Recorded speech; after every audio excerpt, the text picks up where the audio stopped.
everyone. Welcome back to the Stuhr Crazy Podcast. Today we're talking all things millinery. I'm here with two of our interpreters from Railroad Town, Danny and Alyssa. Danny is the head trimmer of our millinery in Railroad Town, and Alyssa is the apprentice.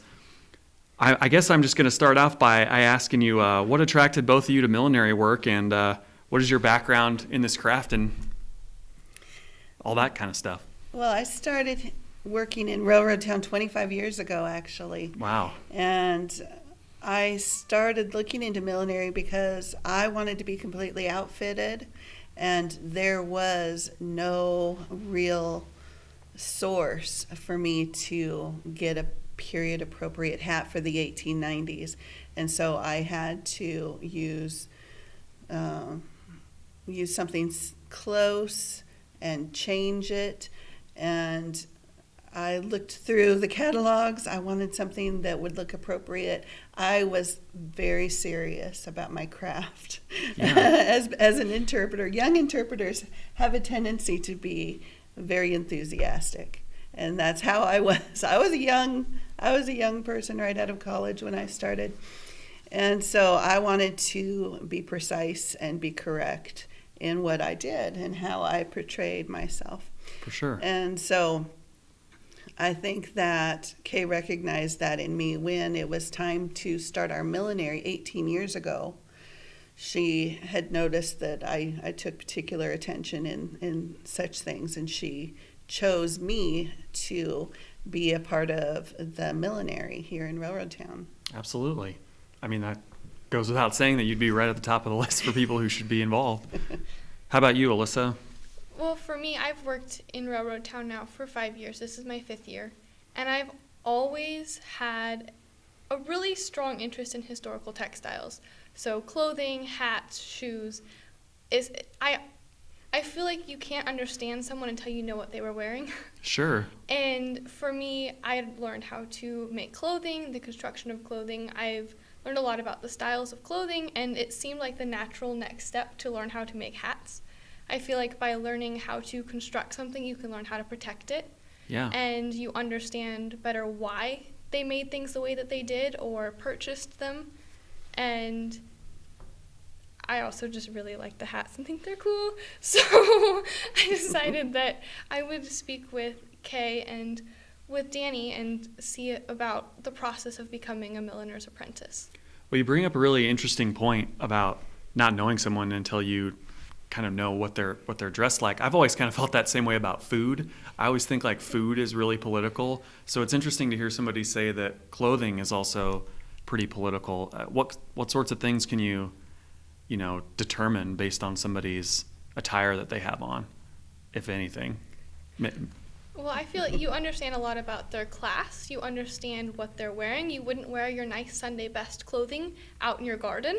Sure. You wouldn't wear the same length of skirt. You wouldn't necessarily wear the same layers. You also can understand more about maybe how tall they were or their shape, what type of corset they maybe were wearing. You really get a lot about just them as a person. Sometimes you can even figure out their age from the type of clothing they're wearing. How about the kind of hat they wore?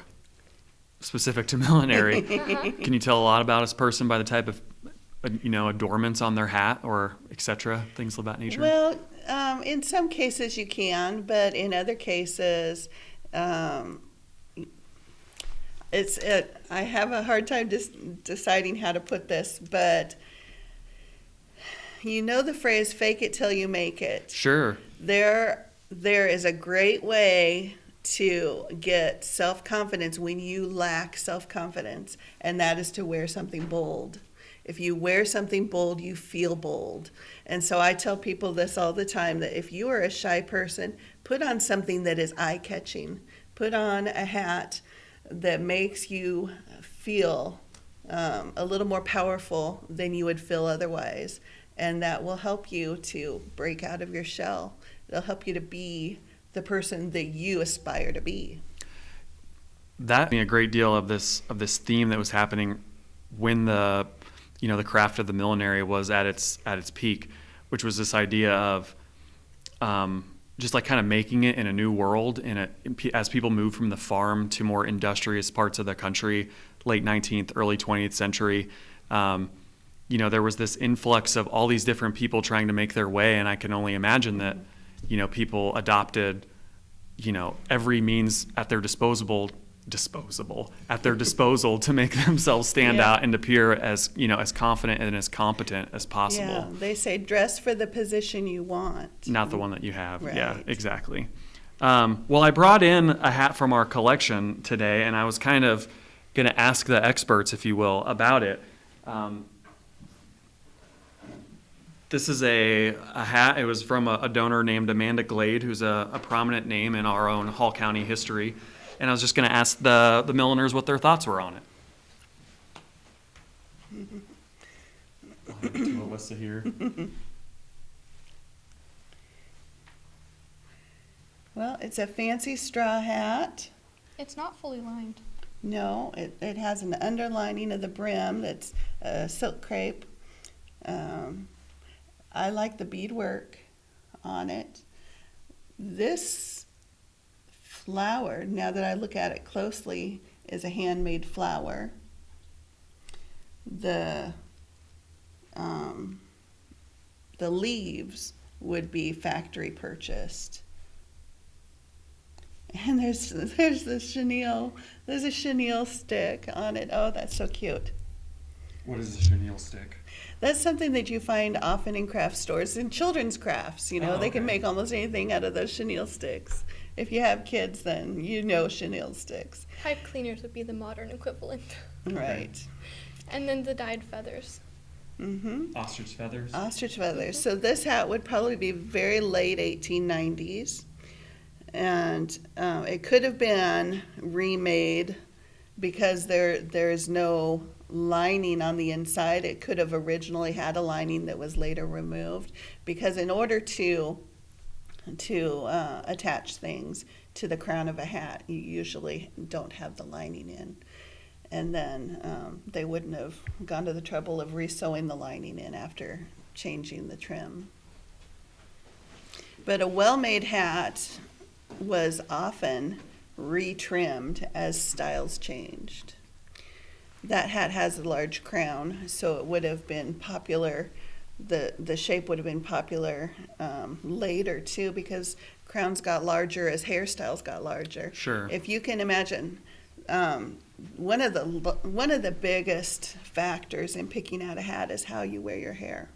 Okay. It makes a huge difference, whether your bun is high or low, and if you wear your hair very bouffant or very slicked back.